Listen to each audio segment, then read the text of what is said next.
नमस्कार, आपण पाहत आहात सह्याद्री न्यूज, आवाज महाराष्ट्राचा। वसंतदादांच्या नातवाने जनतेशी बेईमानी करून चालला नाही। जर जनतेची मागणी असेल विशालने लढाव, तो विशाल लढला पाहिजे। ती खासदारकी गेली तर गेली। ह्या सांगली जिल्ह्याच्या जनतेचा आणि खास करून ह्या खानापूर किंवा घाटमातेच्या जनतेशी काही देणं घेणं नाही। पण भाषणात ते बोलले, अजित पवार साहेब आणि फडणवीस साहेब व्यासपीठावर असताना ते बोलले की माझे 2 कारखाने, मी एक कारखाना विकला। कुठला विकला? कुणाचा कारखाना? तुमच्या का बापाचा कारखाना होता तो विकायला? ही दोघं एकामेकाविरुद्ध ब्रश शब्द काढत नाही। उठतात सकाळ रोज विशाल पाटील आणि संजय राऊतांचं ह्यात काय चाललंय कुणास ठाऊक। शिर्डीला गेला ना दिल्लीला गेला तरी विशाल पाटीलच म्हणतो। अजून मी फक्त उमेदवार आहे तर दुसरं नाव निघा टीव्हीला। मी आता अन्याय झाला रडू शकत नाही। ते म्हणतात भाजपवाले काय अन्याय झाला, मी पण म्हणतो माझा अन्याय झाला नाही। वसंत दादांच्या घरात पोटाला मी जन्माला आलोय, हा देवाने माझ्यावर खूप मोठा न्याय केलेला आहे। माझ्यावर अन्याय आहे असं मी म्हणणार नाही। आणि वसंत दादांचा नातू म्हणून माझ्याकडे एवढी गोष्टी मिळाल्या, तुमच्यासारख्या लोकांना प्रेम वारसाने मिळालं तर 1-2 शत्रू मिळणार आणि ते शत्रू आडवं पडणार। थोडं वाद प्रवास खडतर असणार, त्या खडतर प्रवासावर मात मला करावी लागणार। माझ्या संस्था अडचण आणण्याचा प्रयत्न होणार, मला माहिती आहे। माझ्या कुटुंबांना अडचण आणण्याचा प्रयत्न झालाय, माझ्या घरच्यांना अटक झाली आहे, मला त्रास झालाय, तरी मी झगडतोय की काय जरी झालं तर मी माझ्या विचारधारेशी समझोता करणार नाही। मी काँग्रेस पक्षाच्या विचाराच्या घरात जन्माला आलेलो आहे आणि मी काँग्रेस पक्षाच्या विचारातच राहणार आणि जगणार। वसंतदादांच्या नातवाने जनतेशी बेईमानी करून चालला नाही। जर जनतेची मागणी असेल विशालने लढाव, तो विशाल लढला पाहिजे। ती खासदारकी गेली तर गेली। राज्यसभा खासदार, विधान परिषद सदस्य हे जर माझ्या नशिबात असलं किंवा नसलं मला फरक पडत नाही। आणि खरंच जर माझ्या नशिबात असेल तर मी खासदार झालोच पाहिजे, तर मागच्या दारानं राज्यसभेत न जाण्यापेक्षा पुढच्या दाराला लाथ मारून जनतेच्या रेट्याने लोकसभेत विशाल पाटील प्रवेश करू शकतो। ह्या सांगली जिल्ह्याच्या जनतेचा आणि खास करून ह्या खानापूर किंवा घाटमातेच्या जनतेशी काही देणं घेणं नाही। पण भाषणात ते बोलले, अजित पवार साहेब आणि फडणवीस साहेब व्यासपीठावर असताना ते बोलले की माझे 2 कारखाने, मी एक कारखाना विकला। कुठला विकला? कुणाचा कारखाना? तुमच्या का बापाचा कारखाना होता तो विकायला? 3 हजार रुपयाचा शेअर घेण्यासाठी कर्ज काढली, ती फेडता 15-20 हजार रुपये लागली। हा कारखाना, त्याची 300 एकर जमीन जी विट्या लगत आहे, ही सगळी जमीन फक्त 56 कोटी रुपयाला संजय काकांनी स्वतःच्या वैयक्तिक मालकीची केली, खासगी। त्यातले 100 एकर आणि कारखान्याची जुनी मशिनरी विकली जवळजवळ 150-200 कोटीला। ही 100-150 कोटी नफा हा फक्त कारखाना विकून झाला। ती सोडून अजून 200 एकर जमीन शिल्लक वैयक्तिक नावावर ठेवली। ती आता गायरांची जमीन आहे,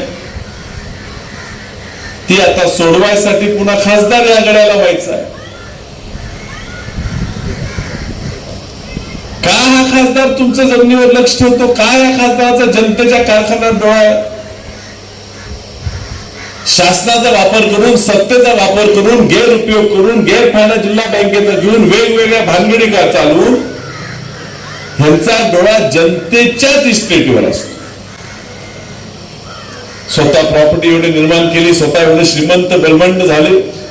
एकदाही खानापूर तालुका, खानापूर शहराचं नाव लोकसभेत निघालं नाही। खानापूर हे शब्द लोकसभेत घ्यायचे। एकदाही तुमच्या तालुक्याचं, तुमच्या शहराचं नाव त्या ठिकाणी घेतलं नाही। आरक्षणाचा मुद्दा एवढा ज्वलंत मुद्दा आहे, सगळ्यात प्रथम धनगर आरक्षणाच्या शब्दावर 2014 ही भाजप सरकार ह्या ठिकाणी निवडून आली. धनगर समाजाला शब्द दिला की निवडून आल्या आल्या पहिल्या कॅबिनेटच्या मीटिंग मध्ये एसटी मधनं धनगर समाजाला मी आरक्षण देईन असे देवेंद्र फडणवीस म्हटले. निवडून आले, 5 वर्ष गेले तरी ह्यांच्याकडनं काय होईना. आता मतदान उलट जाणार म्हणून मागच्या वेळी डाव रचला आणि ती मतं भाजपच्या विरोधात जाणारी मतं आम्हाला मिळू नयेत ह्यासाठी उमेदवार उभा केला. मराठा आरक्षण काँग्रेसने 2014 साली दिलं होतं, त्याच्या विरोधात ह्यांचाच दोस्त गुणवंत काय गुणवंत काय नाव सदावर्ते हे कोर्टात गेले, आरक्षण थांबवलं. मनोज जरांगे पाटील आज मराठा आरक्षणासाठी भांडतात. अशा माणसाची सुद्धा ह्या फडणवीस सरकारने फसवणूक केली. हे सगळं होत असताना खासदार कुठे होते हो? खासदारांना वाटलं नाही का दिल्लीत हा प्रश्न मांडावा? लाखोंचे मोर्चे निघतात, पण खासदार ह्या विषयावर लोकसभेत बोलत नाहीत. ज्वलंत प्रश्न आपले असताना खासदारांच्या प्रचाराला फडणवीस साहेब येतात आणि म्हणतात की गल्लीचं बोलू नका, दिल्लीचं बोला, दिल्लीचं बोला, गल्लीचं बोलू नका. आता सांगली म्हणजे 6 गल्ली, आपली 6 गल्लीचे सांगली. त्यामुळे सांगलीत सांगलीकर सांगलीच्या गल्लीचंच बोलला. आता फडणवीस साहेबांच्या लक्षात आले की स्थानिक मुद्द्यावर किंवा खासदार बोलल्यावर मतं मिळणार नाहीत, म्हणून ह्यांचं चाललं दिल्लीचं बोला, दिल्लीचं बोला. माझ्या शेताला पाणी नाही हा माझा गल्लीचा प्रश्न आहे. माझ्या पोराला शिक्षणात आरक्षण मिळत नाही, पोराचं शिक्षण होत नाही हा माझा गल्लीचा प्रश्न. माझ्या पोराला शिकून सुद्धा नोकरी लागत नाही हा माझ्या सांगलीचा प्रश्न आहे. माझा गॅस नाही होत चाललाय, मला परवडना, पिकलेल्या मालाला बाजारात भाव मिळना हा माझा सांगलीचा प्रश्न आहे, दिल्लीचा नाही. तुमचा खासदार 10 वर्ष दिल्लीत गेला नाही, काय तुम्ही दिल्लीचं बोलणार आहे? तुम्हाला दिल्ली गाजवता आली नाही. दिल्ली गाजवल्याशिवाय सांगली त्या ठिकाणी प्रसिद्धीत येणार नाही, आपल्याला काय मिळणार. गेले 1.5-2 महिने बघा दोस्तांनो, 1.5-2 महिने टीव्हीवर निवडणुकीचं वातावरण असं आहे जणू काय भारतात कुठेच लोकसभा लागलेली नाही, फक्त सांगलीतच लोकसभा लागली. रोज सांगलीचाच विषय. संजय राऊत साहेब शिर्डीला गेले, परत भया शिर्डीला गेले आणि संभाजीराव म्हटले मी साईबाबांच्या दर्शनाला आलो. शिर्डीत लोकसभेची सीट शिवसेना लढते. दादा शिवसेना सीट लढते, तरी साईबाबांचं दर्शन घेऊन बाहेर आल्यावर काय बोलले असतील? सांगली लोकसभेबद्दल विशाल पाटील यांच्यावर काँग्रेसने ताबडतोब बडतर्फीची कारवाई केली. मी फक्त अपक्ष उमेदवार आहे, तरी अजूनही शिवसेनेचा सांगलीचा उमेदवार रोज माझ्याबद्दलच बोलतो. 10 वर्ष खासदार राहिला, त्याच्यावरती 6 वर्ष आमदार राहिला, त्याच्या आधी 5 वर्ष महामंडळाचा अध्यक्ष राजदिवा राहिलेला 20-25 वर्ष सत्तेत असला माणूस सुद्धा या अपक्ष उमेदवारावर बोलतो. ही दोघं एकामेका विरुद्ध ब्र शब्द काढत नाही. उठतात सकाळ रोज विशाल पाटील आणि संजय राऊतांचं ह्यात काय चाललंय कुणास ठाऊक. शिर्डीला गेला ना दिल्लीला गेला तरी विशाल पाटीलच म्हणतो. अजून मी फक्त उमेदवार आहे तर दुसरं नाव निघा टीव्हीला. मी तुम्हाला आश्वासन देतो की तुम्ही मला निवडून दिलात तर भारताच्या लोकसभेत 543 नाही, एकटा विशाल पाटीलच खासदार निवडून गेलाय. एवढा आवाज त्या दिल्लीत गरज ना. रोज तुमचे मुद्दे तिथे मांडणार, चर्चेत आणणार. त्या केंद्र शासनाला एक अपक्ष आलेला खासदार सुद्धा गुडघ्यावर आणल्याशिवाय राहणार नाही, हा मी तुम्हाला शब्द देतो. तुमच्या मनातला खासदार, तुमचा लाडका खासदार, तुम्हाला आपलंसं वाटणारा खासदार, तुम्ही बोलवाल तर येणारा खासदार, तुम्हाला अभिमान वाटेल असा खासदार मला व्हायचा आहे. मी तुम्हाला शब्द देतो. कारण मी जाणीव आहे मला या गोष्टीची की 35 वर्षापूर्वी वसंतदादांचं निधन झालं. 35 वर्षानंतर सुद्धा आज वसंतदादाच्या नातवाबद्दल तुम्ही एवढं प्रेम दाखवता. मी आता अन्याय झाला रडू शकत नाही. ते म्हणतात भाजपवाले काय अन्याय झाला. मी पण म्हणतो माझ्या अन्याय झाला नाही. वसंतदादाच्या घरात पोटाला मी जन्माला आलोय. हा देवाने माझ्यावर खूप मोठा न्याय केलेला आहे. माझ्यावर अन्याय आहे असं मी म्हणणार नाही. आणि वसंतदादांचा नातू म्हणून माझ्याकडे एवढी गोष्टी मिळाल्या. तुमच्यासारख्या लोकांना प्रेम वारसाने मिळालं तर एखाद दोन शत्रू मिळणार आणि ते शत्रू आडवं पडणार. थोडं वाट प्रवास खडतर असणार. त्या खडतर प्रवासावर मात मला करावी लागणार.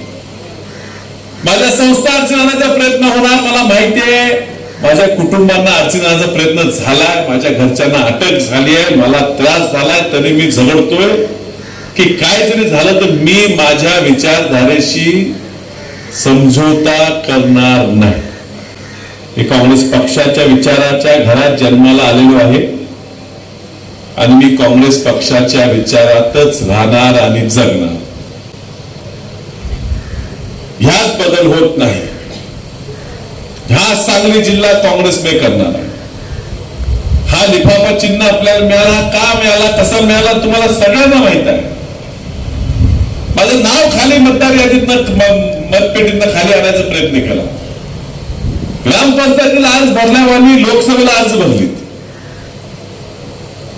तिथं कसं असतं नावं आधी 3 पक्षाची पहिला नावं येतात मग अपक्षांची नावं येताना ती पूर्वी कसं होतं जो पहिला अर्ज भरेल त्याचं पहिलं नाव. मी सगळ्यात पहिला अर्ज भरला. मला वाटलं पहिलं नाव माझं राहील.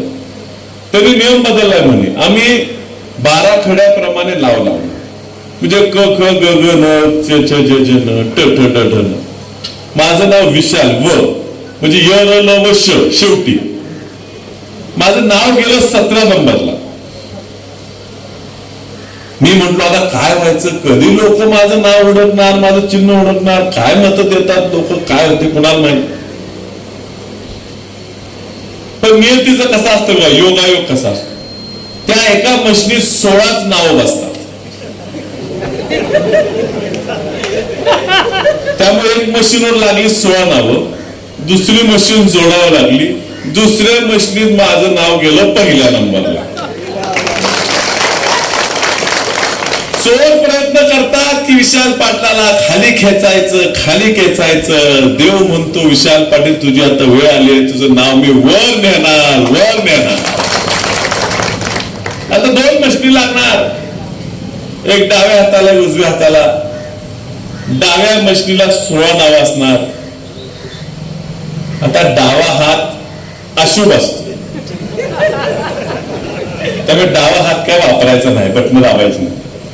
उजव्या हाताला असणार दुसरं मशीन उजव्या हातातलं. त्याच्यावर 5च नाव असणार. सगळ्यात पहिलं नाव असणार विशाल प्रकाश बापू पाटील. सरळ हात करायचा, वाकडा बी करायची गरज नाही. सरळ हात करायचा आणि बटन दाबायचं लिफाफ्याचं.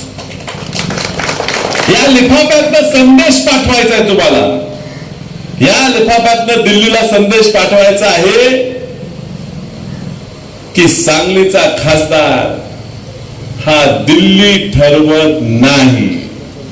सांगलीचा खासदार हे मुंबईत बसून तुमच्या सोयीप्रमाणे सेटलमेंट मानवऱ्या बांगड्या करून मुंबईत ठरत नाही. सांगलीचा खासदार हा सांगलीची जनता सांगलीतच ठरवणार.